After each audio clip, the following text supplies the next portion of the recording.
Hey guys, it's Poor Performance Coach Adam Carmichael here. In today's video, I'm going to talk about why you need to stop dwelling on your mistakes and continue to move forward.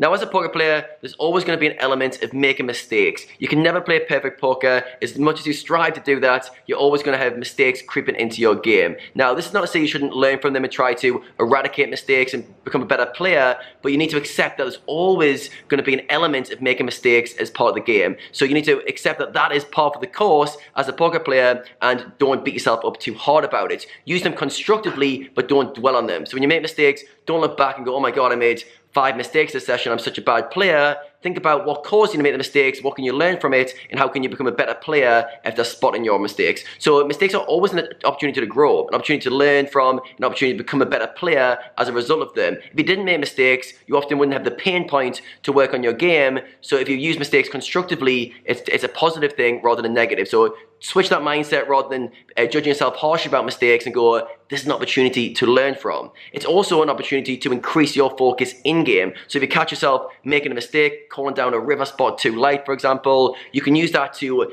heighten your focus. Like realize, oh my God, I made a mistake there.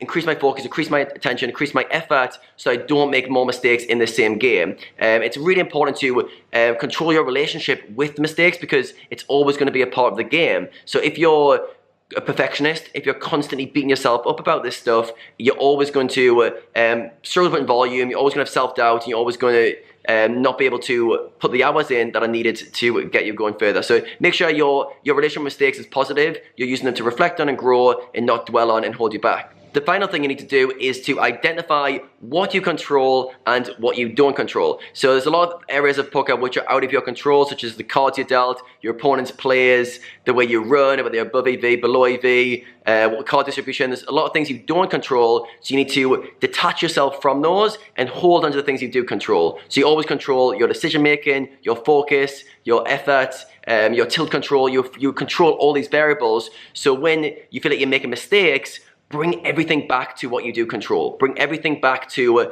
the variables you control. Heighten your focus, improve your decision making, and manage your tilt control better. So I think a lot of poker players get overwhelmed at times. They make a mistake and then they all of a sudden things are going against them and they start focusing on the cards running bad. They start focusing on what their opponents are doing too much, and they forget to bring it back to the basics of what you control. So learn to get comfortable with mistakes, learn to use them as a way to grow, something to learn from. When you do make mistakes consistently and the same mistakes coming up in your game over and over, work on that area of your game. Don't be like blindsided that you can continue to make mistakes and keep going forward, but don't beat yourself up too hard. Poker has no room for perfectionists because we can never play perfect poker, so you need to realize that mistakes are going to happen, use them constructively and drive you forward.